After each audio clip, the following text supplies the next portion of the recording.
दुरितानि परासुव यद्भद्रं तन्न आसुव। ॐ यां मेधां देवगणाः पितरश्चोपासते तया मामद्य मेधयाग्ने मेधाविनं कुरु स्वाहा। ॐ सहनाववतु सहनौ भुनक्तु सह वीर्यं करवावहै तेजस्विनावधीतमस्तु मा विद्विषावहै। ओम शांति शांति शांति। हम लोग विष्णु सहस्रनाम स्तोत्र की चर्चा हम लोग भी चल रही है और पिछली बार हम लोगों ने 50वें श्लोक तक पढ़ा था। अशोकस्तारणस्तारः शूरः शौरिजनेश्वरः अनुकूल शतावर्तः पद्मी पद्मलेक्षण। आज 51वां श्लोक पढ़ेंगे। पद्मनाभो अरविंदाक्षः पद्मगर्भः शरीरभृत् महर्धिर्युद्धो वृद्धात्मा महाक्षो गर्भध्वजः। इसमें भी करीब 9 नाम पढ़े गए हैं। पद्मनाभः अरविंदाक्षः पद्मगर्भः शरीरभृत् महर्धिः वृद्धः वृद्धात्मा महाक्षः गरुड़ध्वजः। ये 9 नाम भगवान विष्णु के इसमें पढ़े गए। अब इन 9 नामों का क्या अर्थ है, इस पर आज हम लोग थोड़ी चर्चा करेंगे और इसके पीछे जो निहित भाव है उसको समझने का प्रयास करेंगे। इसमें सबसे पहला नाम यह है पद्मनाभ। पद्मनाभ शब्द, यह नाम हम पहले भी पढ़ चुके हैं। यह हमारा जो है 196 नंबर जो नाम था, ये श्लोक था। मरीचिर्दमनो हंस सुपर्णो भुजगोत्तमः हिरण्यनाभ सुतपाः पद्मनाभ प्रजापति। ये श्लोक था।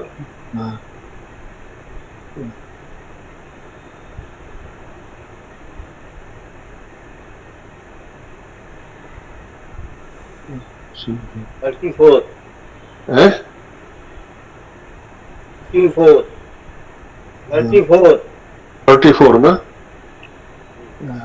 हाँ, 34। मरीचिर्दमनो हंसः सुपर्णो भुजगोत्तमः हिरण्यनाभ सुतपाः पद्मनाभ प्रजापति। यहाँ पर हिरण्यनाभ नाम आया था और पद्मनाभ नाम यहाँ पर बया था। पद्मनाभ प्रजापति, पद्मनाभ फिर आया यहाँ पर। तो दोनों के अर्थ में कुछ तो परिवर्तन, कुछ अंतर होगा। तो पद्मनाभ जो नाम था, इस पर हमने पहले चर्चा की थी, तो उसको एक बार देख लेते हैं तो समझ में आ जाएगा कि उसमें हमने क्या अर्थ किया था। तो अब इसमें उसका क्या अर्थ होना है। ये पद्मनाभ का अर्थ होता है पद गतो, इस धातु से पद मतलब चलना, और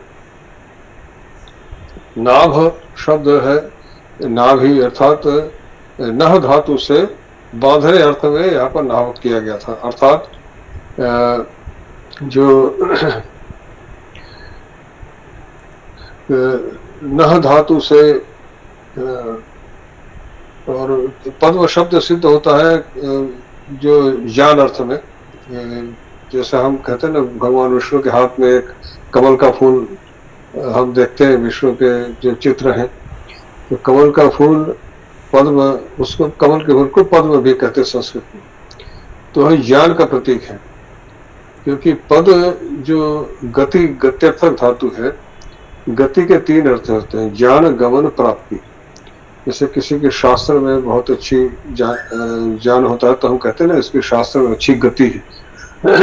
तो ज्ञान भी उसका एक अर्थ है। तो यह पद्म का फूल, कमल का फूल ज्ञान का प्रतीक है। और उसी से अपने ज्ञान से उसने नह धातु से नाभ शब्द सिद्ध होता है। जिस तरीके से एक नाभि कहते हैं, जैसे एक रथ का पहिया होता है, उसका जो केंद्र बिंदु होता है, उससे पूरे पूरे पहिए के चक्र उसमें बंधे होते हैं, उसी से सब कुछ बंधा रहता है। और अगर उससे छूट गया तो फिर पहिया इधर उधर हो जाएगा। उससे नाभि से अगर चीजें अलग हो गई, उसके अरे अगर अलग हो गए, तो पहिया उसमें कार्य नहीं कर सकता। तो ये समस्त विश्व ब्रह्मांड को उससे जो केंद्र बिंदु है, उसमें उसने ज्ञान से जोड़ रखा है, उससे वो जुड़ा हुआ है।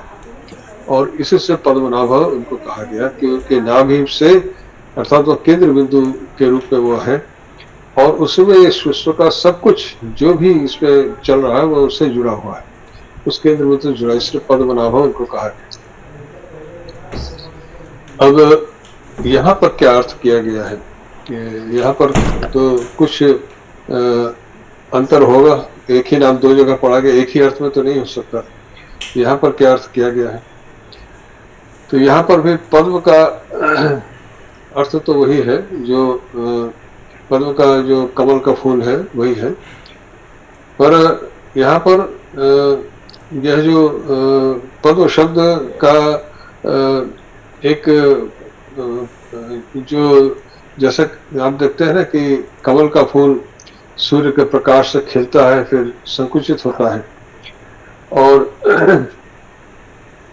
प्रकाशित होता है।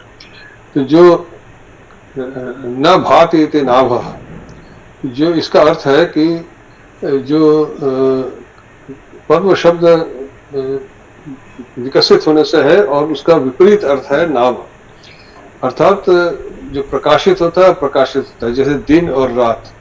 कमल का फूल खिलता है प्रकाश में, फिर जैसे जैसे प्रकाश अंधकार होता है तो वो संकुचित हो जाता है।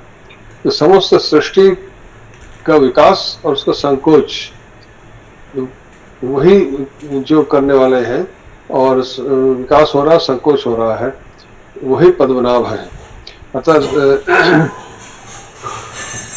प्रत्येक वस्तु की जो दो प्रकार की स्थिति होती है, इसकी ज्ञात रूप और अज्ञात रूप। जो ज्ञात रूप मतलब जो प्रकाशित है, कोई किसी मनुष्य ने, प्राणी ने जन्म लिया, तो जन्म से पूर्व वो कहाँ था, वह उसका अज्ञात रूप है। और मृत्यु के बाद कहाँ चला जाएगा, वह भी अज्ञात रूप है। एक ज्ञात रूप है, एक अज्ञात रूप है। तो वही पद्म है ज्ञात रूप जो दिख रहा है, और नाभ है उसका विपरीत अज्ञात रूप।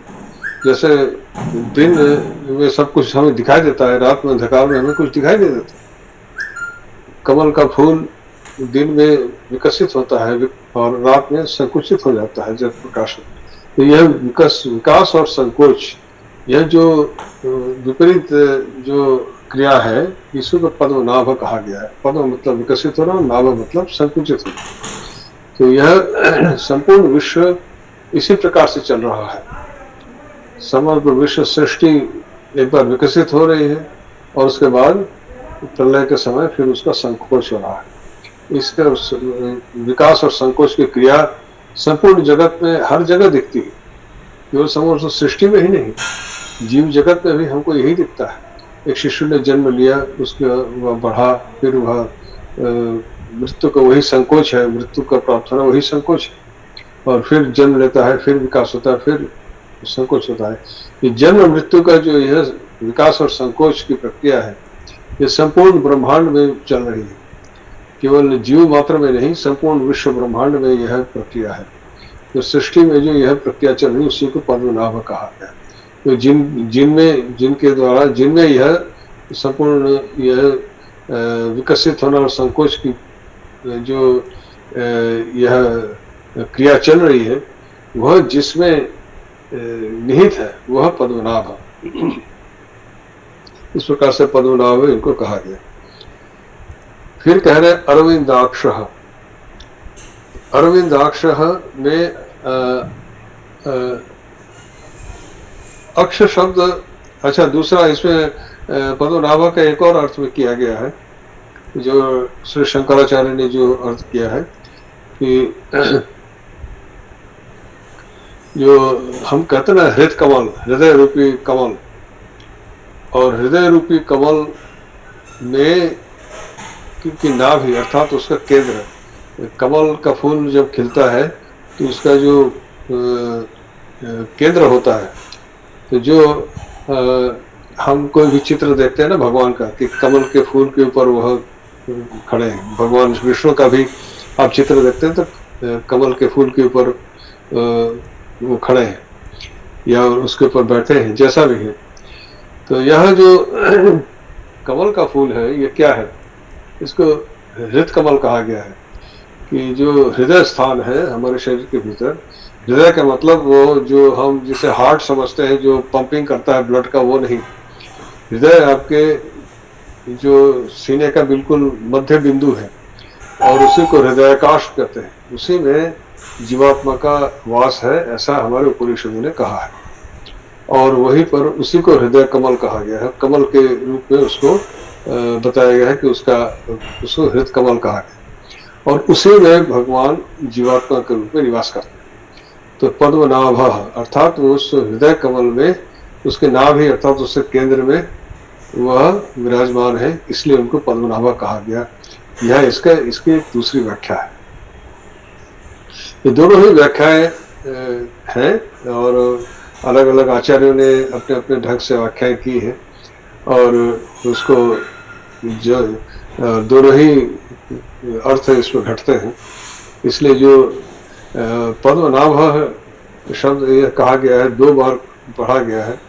जो पहला वाला पद्मनाभ है उसका अभिप्राय यह है कि उन्होंने अपने ज्ञान रूप, उस जो केंद्र बिंदु है समस्त विश्व ब्रह्मांड का, नाभि जिसे कहते हैं जो धुरी, उसी में सब कुछ, वो धुरी में पहिए के सारे अरे लगे होते हैं, अन्यथा वो पहिया चल ही नहीं सकता। तो इस ब्रह्म चक्र, यह जो सृष्टि चक्र है, यह चल रहा है। जो सृष्टि चक्र कैसे चल रहा है, वह उस नाभि से, उनके उस केंद्र बिंदु से सब कुछ बंधा हुआ है, ज्ञान केंद्र, इसीलिए पद्मनाभ उसको कहा गया। तो पहले वाला जो पद्मनाभ शब्द है उसका यह अभिप्राय है, और दूसरा वाला पद्मनाभ का 2 प्रकार से अभिप्राय है कि यह जो सृष्टि का चक्र है कि संकोच और उसका विकसित होना, संकुचित होना, यह जो क्रम चल रहा है, उस क्रम के रूप में उन्होंने पूरे सृष्टि को धारण कर रखा है।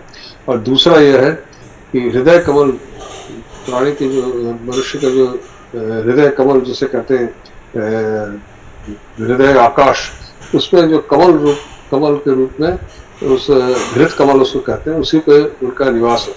कि जो जीवात्मा का वास है जहाँ पर है, उसको पद्मनाभ कहा गया। उसको एक कमल से उसकी एक दृष्टांत दिया गया है, कमल के फूल की तरह, और उसमें वह कमल का फूल, मैंने कहा ना, ज्ञान का प्रतीक है, तो सब ज्ञान स्वरूप है।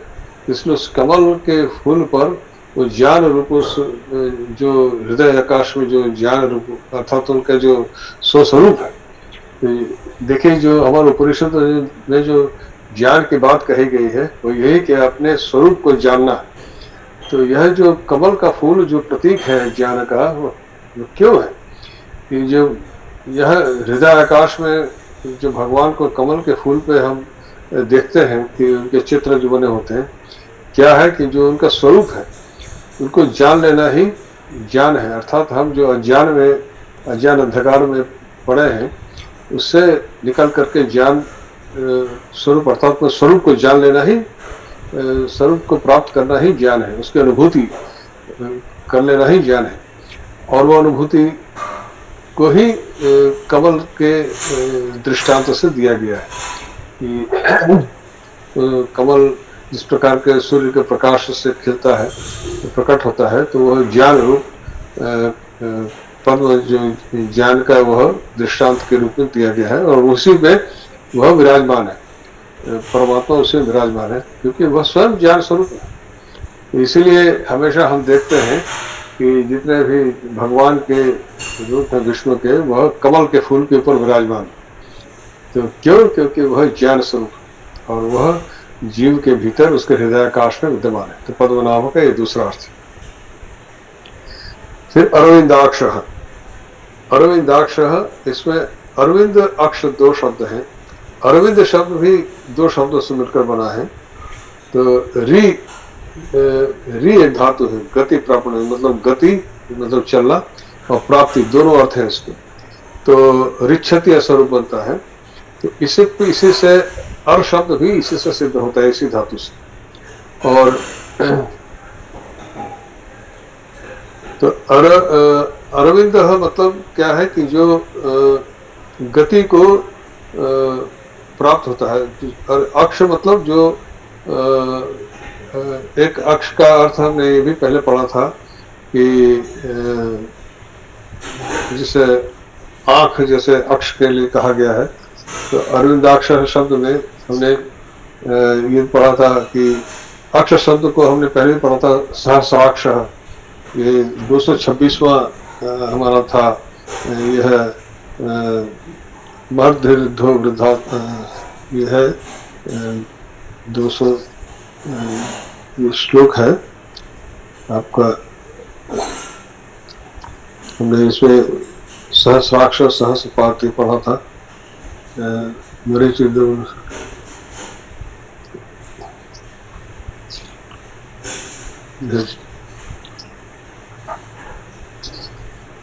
हाँ, ये 37वां श्लोक है। इसी थोड़ा आगे, अग्रणीर ग्रामीण श्रीमान न्यायो नेता समीरण सहस्र मूर्धा विश्वात्मा सहस्राक्ष सहस्रपा। सहस्राक्ष शब्द जब हमने पढ़ा था, वहां पर अक्ष शब्द की उत्पत्ति पर हमने सारी चर्चा की थी। तो अक्ष शब्द जो है अशुंग व्याप्त, मतलब इस धातु से सिद्ध होता है। और इसके कई अर्थ होते हैं। एक तो चक्र, उसका अर्थ होता है पहिए की धुरी। और अक्ष पासा को भी कहते हैं, जिसे डाइस कहते हैं अंग्रेजी में। फिर इंद्रियों मतलब नेत्र को भी अक्ष कहते हैं, आंखों को भी नेत्र कहते हैं। तो यहाँ पर नेत्र से ही संबंध था कि वो हजारों नेत्रों से सब कुछ देख रहा है। और यहाँ पर क्या कहा है, यहाँ पर जो कह रहे हैं कि अरविंदाक्ष, अर्थात जो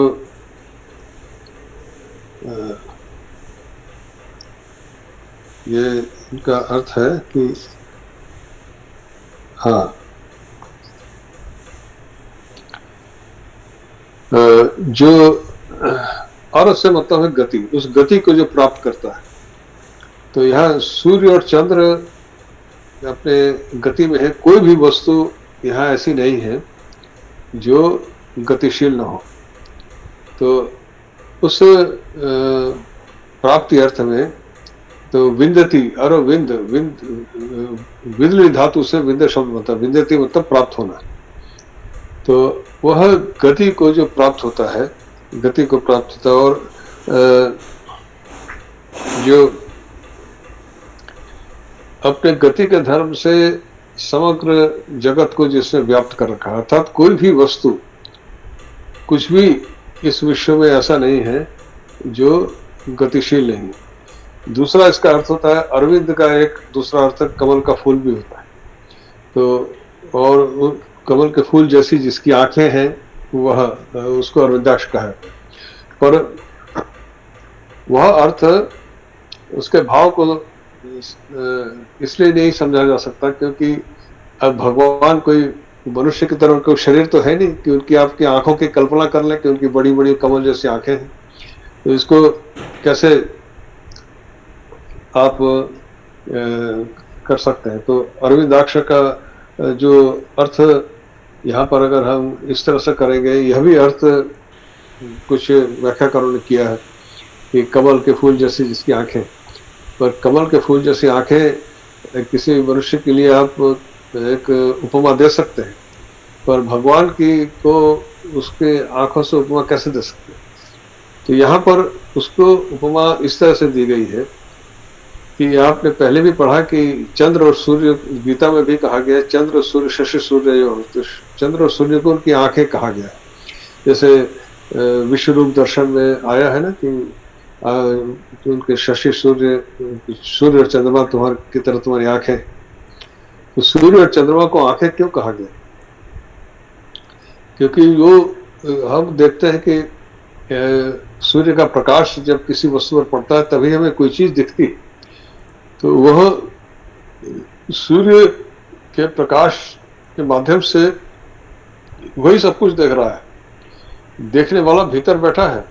देखने अनुभूति किसे हो रही, जो उपनिषदों में कहा गया, केनोपनिषदों में प्रश्न किया गया है कि कान का कान कौन है, आंख का आंख कौन है। मतलब जो हम देख रहे हैं वो अनुभूति किसे हो रही है। ये हमारी जो आंखें, जो नेत्र हैं, ये तो उपकरण मात्र है। इसमें प्रकाश पड़ रहा है, भीतर उसका चित्र जा रहा है, पर यह रंग लाल है, नीला है, पीला है, यह अनुभूति किसे हो रही। इसीलिए वह अपने इन हजारों सहस्रों नेत्रों से ये देखने की अनुभूति वही कर रहा है, वही देख वही रहा है। और वो कैसे देख रहा है, अपने सूर्य के प्रकाश के माध्यम से देख रहा है। इसलिए सूर्य और चंद्र को उसकी आंखें कहा गया है। और चंद्रमा के प्रकाश में रात में दिखता है और सूर्य के प्रकाश में दिन में दिखता है। ये सूर्य और चंद्र को दोनों उनकी आंखें कहा गया है। इसीलिए क्योंकि उन्हीं के माध्यम से उसका प्रकाश जब तक पड़ेगा नहीं तब तक तो दिखेगा नहीं। ये चांदनी रात में हमें दिखता है, चंद्रमा का प्रकाश जब किसी से पड़ता है तभी हमें कुछ दिखता है चांदनी रात में। तो चंद्रमा के प्रकाश से हमें रात में दिखता है और सूर्य के प्रकाश में हमें दिन में दिखता है। तो यह जब तक यह प्रकाश नहीं पड़ेगा तब तक हमें कुछ दिखेगा नहीं। इसलिए चंद्र और सूर्य को उनका नेत्र कहा गया। और ये दोनों ही गतिशील है। री धातु से अर शब्द बना है। इस गति को प्राप्त कर रहे हैं। कोई भी अपनी जगह स्थिर नहीं है, निरंतर गति रूप में प्राप्त होकर के वह संपूर्ण विश्व में व्याप्त है। और इसी को अरविंदाक्ष कहा गया है कि वह इस प्रकार से चंद्र और सूर्य को फिर वही नेत्र अरविंद जो इसे कहा कि कमल के फूल के जैसे जिनके नेत्र, तो उसको वही गति से ही उसे संबंध है उसका। जो आपने पद्म शब्द से, कमल का फूल है ना, पद गतो, उसी से पद्म शब्द की व्युत्पत्ति होती। तो निरंतर गतिशील है जो चंद्र सूर्य कोई अपने जगह पर स्थिर नहीं है, निरंतर गतिशीलता को वो प्राप्त कर रहे हैं और उसी से वह सब कुछ देख भी रहे हैं उनका सब। तो अरविंदाक्ष इसलिए कहा है उनको कि उनके जो नेत्र हैं, चंद्र और सूर्य रूपी नेत्र से वो सब कुछ देख रहे हैं। तो यही को अरविंदाक्ष कहा गया। फिर कह रहे पद्म गर्भ। यह पद्म गर्भ शब्द को भी अब हम देखते हैं इसमें क्या कह रहे हैं। पद्म गर्भ शब्द, पद्म शब्द जो अभी हमने कहा कि उसके संकोच और विकास उसके लक्षण हैं। तो गर्भ का मतलब क्या है कि यह जो संकोच और विकास रूप विश्व है, यह संपूर्ण विश्व, यह जो अभी पद्म शब्द से हमने अभी इसकी व्युत्पत्ति को जाना कि कमल का फूल के जो उसी का नाम है पद्म, और वह प्रकाश पड़ने पर विकसित होता है और प्रकाश न रहने पर, अंधकार होने पर संकुचित हो जाता है। विकास और संकोच यह संपूर्ण सृष्टि का यह धर्म है। और यह विकास और संकोच का जो यह सृष्टि का यह धर्म है, वह कहाँ निहित है? उनके गर्भ में निहित है, तो उनके भीतर निहित है। वही सब कुछ हो रहा है। जो कुछ भी उनके बाहर नहीं, उनसे बाहर कुछ भी नहीं। गर्भ में स्थित होने का मतलब क्या है? जो कुछ भी हो रहा है उनके भीतर है। जो यह गीता में हम लोग विश्व रूप दर्शन की चर्चा हम लोग कर रहे हैं, उसी में जो अर्जुन को दिख रहा है वह यही दिख रहा है कि सब कुछ उसमें निहित है और वो सबके भीतर है, कुछ भी उनके बाहर नहीं। तो पद्म गर्भ का मतलब यही है कि ये संकोच विकासशील, यह जो संपूर्ण विश्व का जो संकोच विकास हो रहा है, ये सब उनके भीतर निहित है। उनके भीतर ही ये सब कुछ हो रहा है, चल रहा है। तो इसमें जो तीन बातें कही कि पद्मनाभः।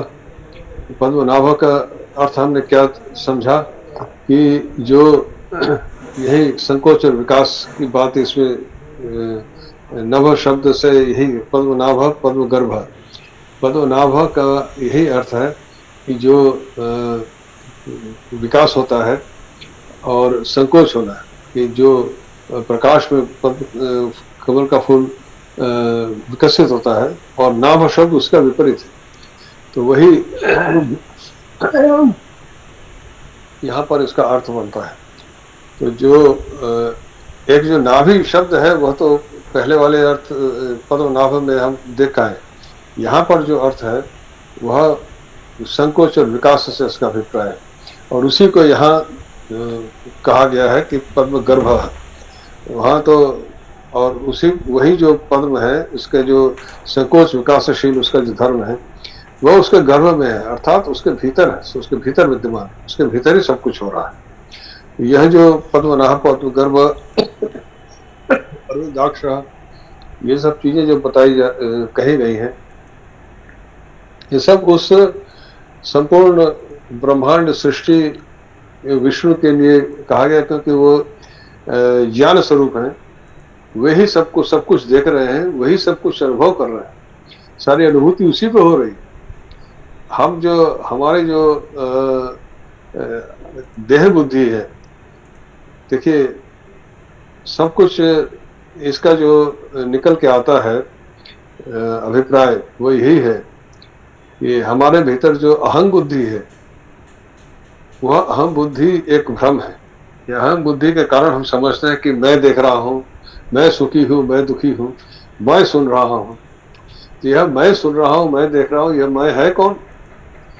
तो वही इस चीज को यहाँ बताने का यही विष्णु के नामों के माध्यम से उनके जो हम व्युत्पत्ति देखते हैं उसकी गहराई में उतरते हैं, तो यही समझ में आता है कि सब कुछ वही विष्णु ही है हमारे शरीर के भीतर हर वस्तु में वही व्याप्त है, और वही सुन रहे हैं, वही देख रहे हैं, वही अनुभूति प्राप्त कर रहे हैं। हम जो समझते हैं कि मैं कर रहा हूँ, यह जो आत्मबुद्धि है, अहंग बुद्धि है, यही सबसे बड़ा भ्रम है, और इस भ्रम से निकलना ही जीवन का लक्ष्य है। और ये पर इसमें निकलना आसान नहीं, यह तो भ्रम भी उसी ने दे रखा है, तो उससे प्रार्थना करनी पड़ेगी, वह चाहेगा तभी ये भ्रम दूर होगा, वरना तो हमें यही सब कुछ सत्य दिखता है और यही उसकी माया है। इसलिए अब उसके फिर कहते हैं पद्म गर्भ शरीर भृत। शरीर भृत, यहाँ पे शरीर और भृत दो शब्द है। शरीर शब्द की व्युत्पत्ति को समझें। ये श्री धातु है, श में दीर्घ लिखा, श्री हिंसाया, ये क्रियादि कर्म में पढ़ा गया है। श्रीणाति ऐसा रूप बनता है। श्री तो श्रीणाति का मतलब होता है हिंसा, मतलब किसी चीज को नष्ट करना। तो श्री से ही इसी धातु से शरीर शब्द निष्पन्न होता है। उसमें कौन सा प्रत्यय आते हैं क्या वो व्याकरण का विषय है, उसमें जाने की आवश्यकता नहीं, इतना जान लीजिए श्री धातु से शरीर शब्द निष्पन्न होता है। तो इसका अर्थ क्या है? जो चीज नष्ट होती है वो शरीर है। यह शरीर कभी सदा के लिए नहीं रह सकता। इस शरीर का जन्म हुआ तो इसको एक दिन इसको नष्ट होना ही होना है। इसीलिए श्री हिंसायाम धातु से यह शब्द सिद्ध होता है। इसका अर्थ होता है नष्ट होना, किस चीज को नष्ट करना। तो यह शरीर जो यह शरीर शब्द जो नष्ट होता है, तो क्या कहें शरीर भृत का क्या मतलब है? मतलब जो जीर्ण शीर्ण हो जाता, नष्ट हो जाता, वो शरीर कहते हैं। तो शरीरम विभर्ति, और दूसरा है भृत। ये भृत भ्री धातु से बना है। भ्री धातु ज्योत्यादि गण पढ़ा के, विभर्ति मतलब धारण पोषण, धारण करना और पोषण करना दोनों अर्थ होते हैं। भ्री धातु है, भ के नीचे रिकार।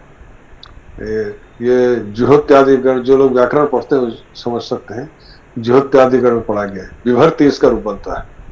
इसका अर्थ होता है धारण करना और पोषण करना दोनों होता है। तो क्या कर रहे हैं इसमें, क्या कह रहे हैं कि जो यह शरीर इस शरीर से क्या अभिप्राय है? ये समस्त विश्व ब्रह्मांड उनका विराट शरीर है। वहां से लेकर के एक चींटी तक जो शरीर है वो सब शरीर, सभी शरीरों का जो धारण और पोषण वही कर रहा है। पोषण भी कर रहा है, धारण भी कर रहा है। इस विराट शरीर का मतलब है कि संपूर्ण विश्व ब्रह्मांड उनके शरीर की भांति जो अभिव्यक्त हो रहा है, वही इनका शरीर है। और यह जो जीव प्राणी हम देख रहे हैं, इसके रूप में भी उन्हीं का शरीर अभिव्यक्त हो रहा है। तो इसमें जो सबसे छोटा से छोटा भी प्राणी है, हमें सबसे छोटा प्राणी चींटी दिखती है अपनी आंखों से। वैसे तो चींटी से भी छोटे प्राणी हैं, पर वो माइक्रोस्कोप से आपको देखने पड़ेंगे। पर जो हमें खाली आंखों से दिखते हैं वो चींटी सबसे छोटा प्राणी दिखता है। तो वहां तक उसका धारण और पोषण दोनों कर रहा है। उसमें जीवात्मा के रूप में उससे प्रविष्ट होकर उसको धारण कर रहा है, उससे प्रविष्ट होकर के उसको धारण किए हुए, और उसके लिए उसका पोषण कर रहा है। क्यों?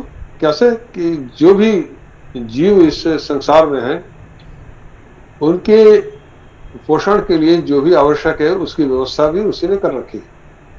चाहे कीट पतंग हो, चाहे कोई हो, जिसके लिए जो पशु पक्षियों के लिए घास पत्ते और इत्यादि जो भी है, हर प्राणी के लिए उसके भोजन की व्यवस्था उसने कर रखी। और उससे वो साइकिल पूरा चलता रहता, चक्र पूरा चलता रहता है। जो इसका अर्थ है कि समग्र विश्व में जो यह विश्व ब्रह्मांड रूपी जो उनका शरीर है, उसमें प्रविष्ट होकर के उसको धारण कर रखा है। और उसमें जो जीव है, प्राणी है, उनका पोषण भी वो कर रहा है। उनके जो प्राणी रूप में जो उनके जीव है, उनका पोषण भी वही कर रहे हैं। उनका पोषण मतलब उनका लालन पालन, जो भी पोषण है, भोजन इत्यादि की व्यवस्था वही कर रहे हैं। तो यह शरीर भृत का अर्थ हुआ। तो इसमें दो शब्द है, शरीर और भृत, और इन दोनों से मिलकर के शरीरम विभर्ति थी शरीर भृत, शरीर के जो धारण और पोषण करता है। तो शरीर का अर्थ हम जान लें तो शरीर के दोनों अर्थ यहाँ पे हैं। एक तो संपूर्ण विराट शरीर या विश्व ब्रह्मांड रूप उनका विराट शरीर, और जीवों में जो सबसे से छोटा जीव है, चींटी तक, वहां तक उनका शरीर है। और उनके भीतर वो प्रविष्ट होकर के उसको धारण भी कर रहे हैं और उसका पोषण भी कर रहे हैं। तो यह है इसमें। फिर वर्धि रिद्धो वृद्धात्मा, ये तीन शब्द हैं। इन तीनों का समझ लीजिए एक प्रकार से अर्थ हम लोग एक साथ ही समझेंगे इसको, क्योंकि इनमें जो शब्द आए हैं इनको हम देखते हैं कि क्या कह रहे हैं। वर्धि, इसमें एक ऋतु ऋतु वृद्धो धातु है, ऋतु, जो कि दिवादिगण में पढ़ा गया है, और वही अर्थ में स्वादिगण में पढ़ा गया। इसका रिध्यति ऐसा रूप बनता है, अर्थात बढ़ना। वृद्धि का मतलब बढ़ना। तो महति रिद्धि यस्य सह, जिसका जो बढ़ना है वो महान है। तो बढ़ने का मतलब क्या है? देखिए, जो अब जो कोई भी वस्तु आपका जो हमारे जीवन में भी हम देखते हैं कि हमारा शरीर भी बढ़ता है। दूसरा, आपके जीवन में बहुत चीजें हैं, धन संपत्ति बढ़ती है। जो भी आप कार्य करते हैं उसमें बढ़ाने का ही एक प्रवृत्ति रहती है कि हमारे पास जो है उससे कुछ बढ़े। हर व्यक्ति में, हर मनुष्य में एक प्रवृत्ति है बढ़ने की, वृद्धि की एक प्रवृत्ति है, बढ़ने की। कोई भी नहीं सोचता कि मेरे पास सब कम हो जाए। हर कोई चाहता है कि मेरे पास जो है उससे कुछ और बढ़े, और वो बढ़ाने के ही प्रयास में लगा रहता है। और वही जीवन में वही करता रहता है कि मेरे पास अगर इतना पैसा है, वो और कैसे बढ़ाया जाए, उसी में उसकी सारी बुद्धि, उसका सारा प्रयास लगा रहा। अब यह है ये इनके लिए कहा रहा है महर्धि, मतलब जिनकी वृद्धि महान है। ये इतने बढ़े हुए हैं कि इनके जो बढ़ना है वह उसका कोई अंत नहीं। तो यहाँ पर जो रिद्धि का महान रिद्धि, रिद्धि से वृद्ध धातु से रिद्धि शब्द का अर्थ किया गया है। हमने रिद्धि से हमने समृद्धि हम कहते हैं ना, समृद्धि शब्द से आप परिचित है। समृद्धि मतलब ऐश्वर्य जो भी है, तो वही रिद्धि का वही भाव है। तो इसका अर्थ यहाँ पर है उनका प्रकाश, उनकी जो ऐश्वर्य, उनकी ज्योति, वह इतना बढ़ा हुआ है, इतना सर्वत्र फैला हुआ है कि उसको और बढ़ाने की आवश्यकता नहीं, उससे बढ़कर और कुछ भी नहीं। तो महर्धि महान रिद्धि, रिद्धि का मतलब यहाँ पर यही है, जैसे हम इसी रिद्धि शब्द को सम उपसर्ग लगने से समृद्धि शब्द बनता है। जैसा अभी मैंने कहा कि हर व्यक्ति में समृद्ध होने की एक आकांक्षा होती है कि मेरे पास जो है उसमें और वह बढ़े, उसमें और वृद्धि हो, और उसे समृद्धि लोग कहें। तो समृद्धता में एक अपने उपलब्धि होती। तो यहाँ पर वही यहाँ पे कहा कि सम का मतलब होता है अच्छी प्रकार से, और यहाँ सम की जगह महान शब्द प्रयोग किया गया, अर्थात उससे बढ़कर रिद्धि और कुछ है ही नहीं। उसके पास जो है उससे बढ़कर और कुछ नहीं हो सकता, पूर्ण है। हमारी समृद्धि का भी तो एक सीमा होती है ना। समृद्ध होता है कोई, अच्छा होता है कोई, कितना होता है, तो उसका कोई लिमिट सीमा तो निर्धारित नहीं की जा सकती, लेकिन जितना भी समृद्ध होता है वो उसे लगता है कि अभी कम है, अभी कुछ और बढ़े, तो उसे उसकी सीमा दिखाई नहीं देती कि कहाँ रुकना है, उसे पता नहीं। पर यहाँ सम प्रयोग नहीं किया, महान, अर्थात उससे बढ़कर समृद्धि और कुछ है नहीं, उसके पास सब कुछ है, उससे बढ़कर और उसको और कुछ आवश्यकता नहीं है। मनुष्य अपनी समृद्धि, अपनी जो उसके पास धन संपत्ति है उसको बढ़ाने का प्रयास करता है, पर कितना भी बढ़ा ले उससे बढ़कर कुछ ना कुछ उसके बाद भी रहेगा। कोई कितना भी धनी हो जाए उससे बढ़कर धनी कोई न कोई होगा, पर इससे बढ़कर कोई समृद्ध कोई नहीं। इसके पास सब कुछ है, जो कुछ भी इस संसार में हो सकता है, सब कोई, ऐसा कुछ भी नहीं जो इसके पास नहीं। इसलिए महान, जो महाधि इसको कहा गया। फिर कहते हैं रिद्ध, वही रिद्ध धातु से ही अब ये महर्धि में, रिद्धि में तीन प्रत्यय है, ये भाव है, और रिद्ध इसमें तप प्रत्यय है, मतलब जो आप तो परिपूर्ण है, तो इसमें ये भूतकालिक प्रत्यय होता है।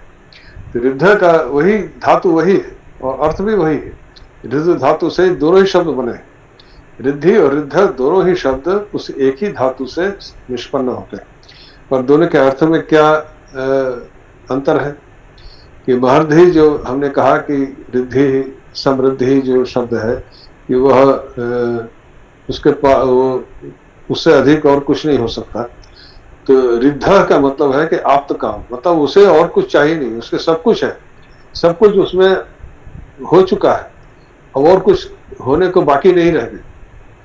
जब हम कहते हैं कि एक जो जिस प्रत्यय की मैं बात कर रहा हूँ, भूतकालिक तब प्रत्यय, इसका जो कार्य होता है वह यह होता है कि कोई कार्य जो संपन्न हो चुका, मतलब जिसके बाद और कुछ होने की आवश्यकता नहीं। सह गृहं गतः, वो घर जा चुका, और वो घर पहुंच गया और जा चुका, मतलब वो कार्य संपन्न हो गया, और उसमें कुछ पढ़ा नहीं।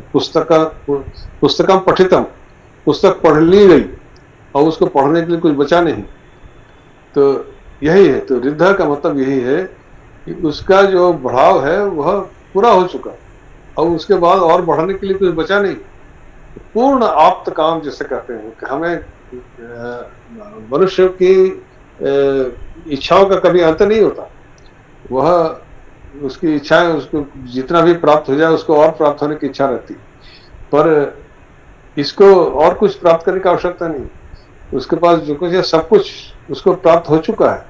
रिद्धा का मतलब यही है कि पूर्ण रूप से उसकी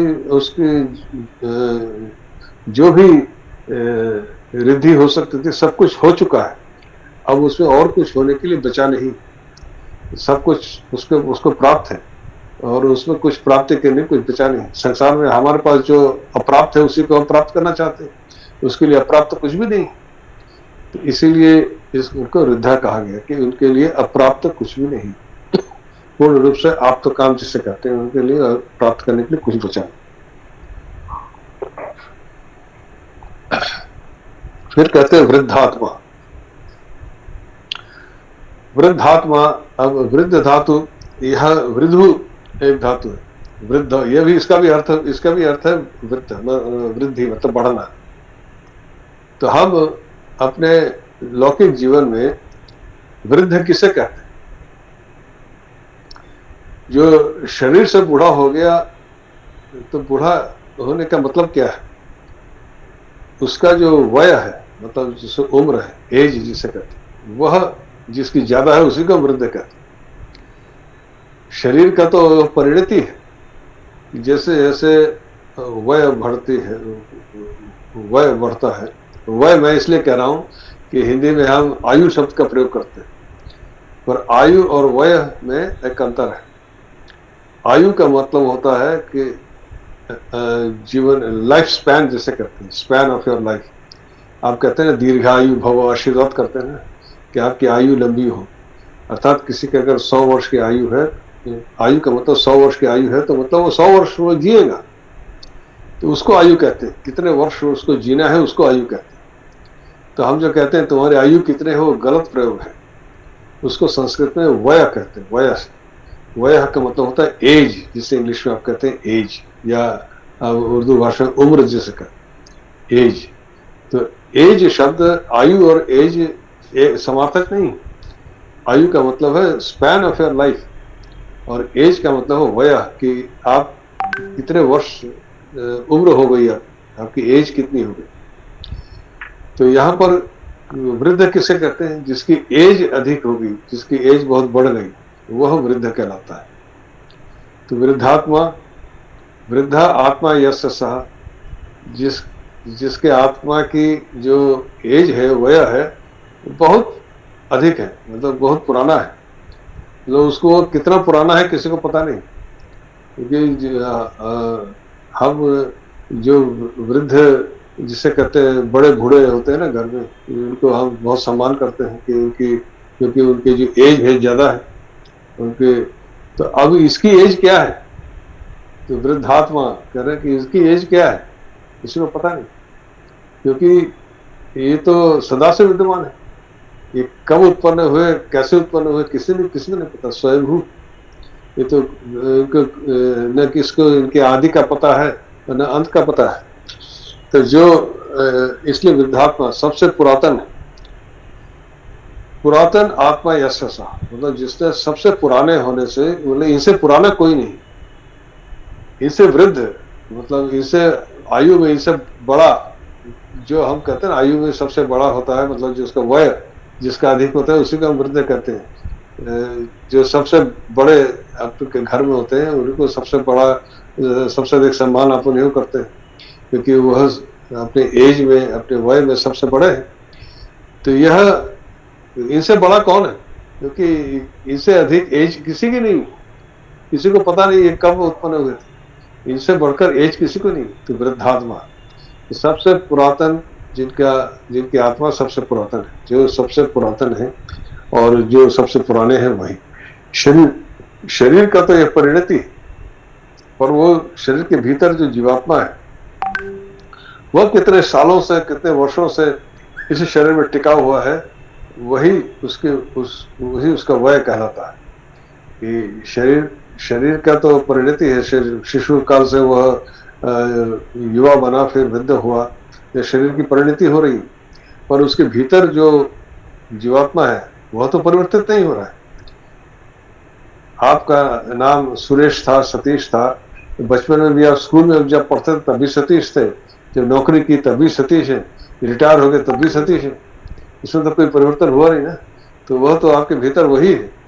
तो जो एज है उसी की बढ़ रही, शरीर तो शरीर का तो परिणाम हो रहा है। तो यह वृद्धात्मा, इसीलिए कहा कि यह सबसे पुरातन आत्मा जिसका है वह वृद्धात्मा कहा। फिर कह रहे हैं महाक्षः, तो इसमें अक्ष शब्द को भी हम पढ़ के आए हैं। सहस्राक्ष सहस्रपात वो भी श्लोक था, इसी में है। आपका जो 36वां जो आपने बताया था ना, यहीं पर था, हाँ 37वां श्लोक था। अग्रणी ग्रामीण श्रीमान न्यायो नेता समीरण सहस्र मूर्धा विश्वात्मा सहस्राक्ष सहस्रपात। तो अभी हमने यहाँ पर पढ़ा था जो ये अरविंदाक्ष में हमने अक्ष शब्द पढ़ा था, वही अक्ष शब्द वही सहस्राक्ष में आया है पहले भी। तो वही महान से असो अक्ष, तो वही अक्ष मतलब गति देने वाला। जो इसमें महान और अक्ष दो शब्दों की इसमें जोड़ है। तो वहां पे सहस्राक्ष मतलब उसके एक तो मैंने कहा कि अक्ष शब्द के कई अर्थ होते हैं। अक्ष पहिए की धुरी को भी कहते हैं, और यह जो गति देने वाला, और नेत्र इंद्रियों नेत्रों को भी कहते हैं। तो वहां सहस्राक्ष का अर्थ था नेत्र, और यहाँ पर जो हमने यहाँ अर्थ किया था अरिंदाक्ष, यह जो चंद्र और सूर्य के रूप में वो सब कुछ देख रहे हैं, वह अर्थ किया था। और ये महाक्षर का क्या अर्थ है, तो इनके तो यहाँ पर है कि इसका अर्थ है कि जो सबको यहाँ पे गति देने वाला, यह भी व्याप्ति जो सर्वत्र व्याप्त है, ऐसा इसका अर्थ है कि कोई भी वस्तु यहाँ पर गति से विहीन नहीं है। कोई भी वस्तु गति से शून्य नहीं, चाहे वह कहीं भी हो, जिसमें इस जगत में जो चाहे व्यक्त हो या अव्यक्त हो, की भी स्थिति में गति की शून्यता नहीं है। कुछ गति को हम देख सकते हैं, कुछ हम नहीं देख सकते। जो जिसकी मृत्यु हो गई, तो जीवात्मा कहाँ गया है पता नहीं, हम उसको देख नहीं सकते, पर उसकी भी कुछ गति हो रही। कहते हैं ना सदगति हो गई उसकी, को कहाँ गया, स्वर्ग में गया कि कहाँ गया पता नहीं, वो अपने कर्म के अनुसार उसकी गति हो रही। तो कोई भी वस्तु चाहे हमें दिख रही हो नहीं दिख रही हो, वह गति से हीन नहीं। तो महाक्षय मतलब यह है कि सबको गति प्रदान करने वाला, कोई भी वस्तु यहाँ पे गति से शून्य नहीं, तो सबको गति प्रदान करने वाला महाक्षय कहलाता है, वो सबको गति प्रदान कर। फिर गरुड़ ध्वज, गरुड़ ध्वज, यहाँ पर इसके भी कई प्रकार से व्याख्याकारों ने अर्थ किए हैं कि आपके उसमें ध्वज का एक अर्थ होता है झंडा, जिसे कहते हैं ना ध्वज। अर्जुन को कपि ध्वज कहा गया क्योंकि उनके रथ में जो ध्वज है उसमें हनुमान जी का चित्र बना है, तो इसको कपि ध्वज, कपि हनुमान जी को कहा गया, तो कपि ध्वज उनको कहा गया जिनके रथ पे जिनके रथ के झंडे पे कपि का चित्र बना है। तो इसमें गरुड़ ध्वज का यह भी अर्थ किया गया है, जिनका ध्वज में गरुड़ का चिन्ह बना है, वह गरुड़ ध्वज।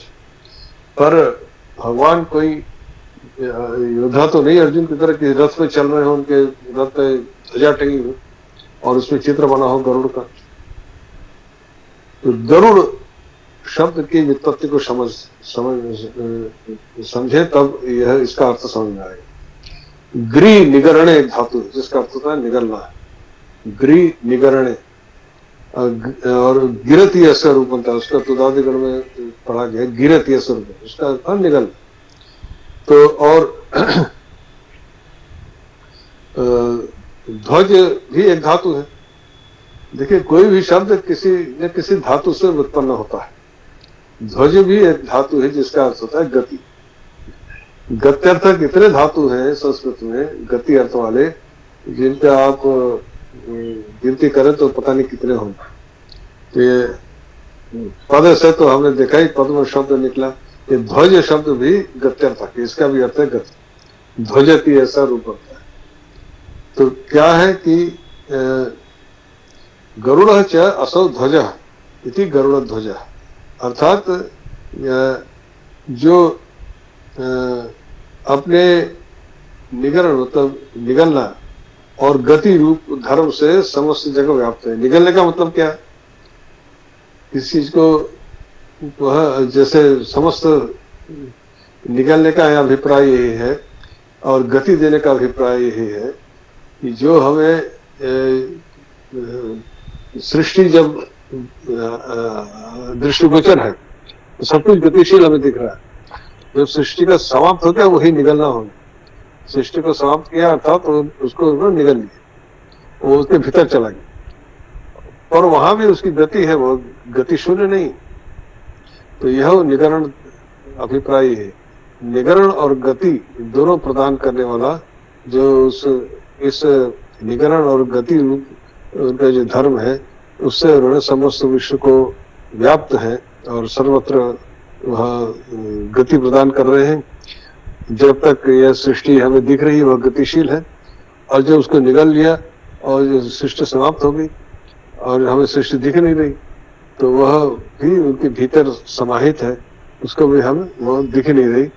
और वह तो यहाँ पे गरुड़ ध्वज का अभिप्राय है। यहाँ पे गरुड़ ध्वज सुनने में सामान्य रूप से उसका अर्थ यही कर देते हैं कि जिनकी ध्वजा पर गरुड़ का चिन्ह बना है। और गरुड़ एक पक्षी का भी नाम है, आप जानते हैं। अत्यंत गतिशील पक्षी है वो, सबसे उससे सबसे अधिक उसकी गति है, और वह सांपों को खा लेता है और निगल लेता है सांपों को। तो वह गरुड़ जो पक्षी है उसमें दोनों बातें हैं। जो भगवान के विष्णु का वो वाहन है, गरुड़ भगवान विष्णु का वाहन है, और गरुड़ भगवान विष्णु का वाहन है। इसके जो भाव है उसको समझे। गरुड़ पक्षी की क्या विशेषता है? वह सबसे अधिक गतिवान है, गतिशील है, और वह सांपों को अर्थात जो विषधर सर्प होते हैं उनको निगल लेता है। ये निगलन और गति दोनों चीजें इनके है, ये दोनों चीजें जिसमें है वह उनका वाहन है। अर्थात वह समस्त इस विश्व ब्रह्मांड को वो उसी प्रकार से चालित कर रहे हैं, निगलना और गति प्रदान करना, यह दोनों ही बातें उनमें घट रही हैं। और इस प्रकार से वह समस्त विश्व को में वो व्याप्त हो रहे हैं, अपने निगलने और गति रूप धर्म से समस्त विश्व में व्याप्त हो रहे हैं। तो जो इन देवी देवताओं के जो वाहन होते हैं ना, इन वाहनों के पीछे भी कुछ भाव है, और वह जो भावन, ये जो वाहन है यह एक प्रतीक के रूप में है, और ये वाहन इन पशु पक्षियों से लिए गए हैं, और प्रत्येक इन पशु पक्षियों का कुछ अपना एक धर्म है, अपना एक विशेषता है, एक विशेष प्रकार के उनका स्वभाव है। और वह स्वभाव कहाँ से आया? उस जिस देवता को जो वाहन दिया गया है, हम देखते हैं जिस देवता का जो वाहन है उस स्वभाव का वह अभिव्यक्ति होती है। और माँ दुर्गा का वाहन है सिंह। माँ दुर्गा को आप देखते हैं ना, दश प्रहरण धारिणी, वह दुष्टों का दमन करती है, जो उन्होंने असुर का वध किया। और सिंह क्या करता है? सिंह एक पराक्रमी है जो केवल अपने उसको कोई विद्रोह में जीत नहीं सकता, वह सबसे अधिक पराक्रमी जीव वही माना जाता है। तो माँ दुर्गा के सामने बड़े से बड़ा पराक्रमी असुर भी टिक नहीं सका, उसको उसका नाश कर दिया। तो जो भी जिस देवता के साथ में जो वाहन है, पराक्रम और शक्ति का एक प्रतीक है सिंह, और वही पराक्रम और शक्ति के प्रतीक के रूप में देवी दुर्गा असुरों का विनाश संहार करती है और विश्व की रक्षा करती है।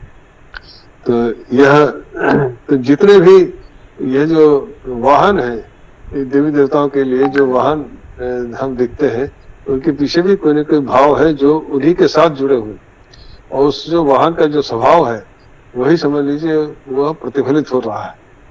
तो भगवान के जो गरुड़ ध्वज कहा गया है, गरुड़ गति और उसका निगलना, तो भगवान ने समस्त सृष्टि को निगलना और गति प्रदान करने का धर्म के द्वारा वो सर्वत्र व्याप्त है, यही इसका अभिप्राय गरुड़ ध्वज। चलिए आज इतना ही। पुनः हम लोग अब अगली बार इसके अगले श्लोक में पढ़ेंगे। इसका एक एक शब्द का गहरा, इसका अर्थ इतना गहरा है कि उसको उसके भाव को अगर समझें तो बहुत एक अनुभूति होती है, आनंद की प्राप्ति होती है। इसको समझते चले तो निश्चित रूप से विष्णु सहस्त्रनाम स्तोत्र को पाठ करने का एक सार्थक होगा। केवल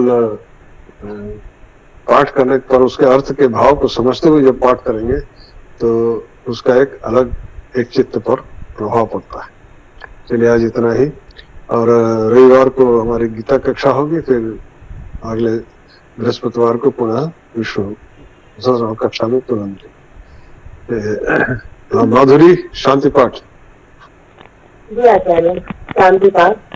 ओम द्यौः शान्तिरन्तरिक्षगुं शान्तिः, पृथिवी शान्तिरापः शान्तिरौषधयः शान्तिः, वनस्पतयः शान्तिर्विश्वेदेवाः शान्तिर्ब्रह्म शान्तिः, सर्वं शान्तिः शान्तिरेव शान्तिः, सामा शान्तिरेधि।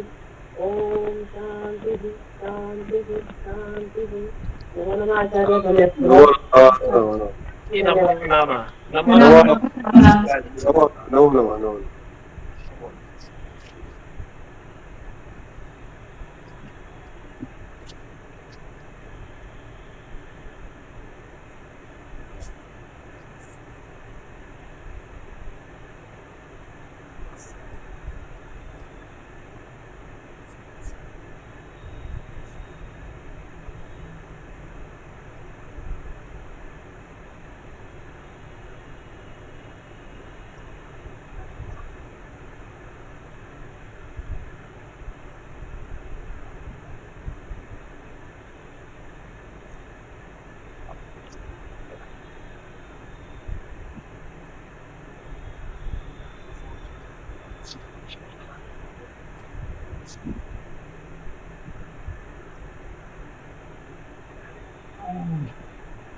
सबके अगेंस्ट मेल हो गए, मेरा भी, विश्व भी, और मोदी बोला क्या खत्म हो क्या खत्म होता क्या है ये क्या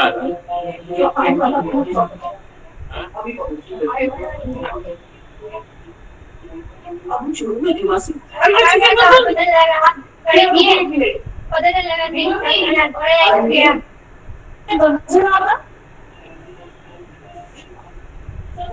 मुझे मुझे शुरू से बोले थे तेरे पर सबको शौक हो रहा था, समझ में आ गया सब तेरी करना है। छुट्टी मारने के चक्कर में तुमने मुझे उल्लू बना दिया।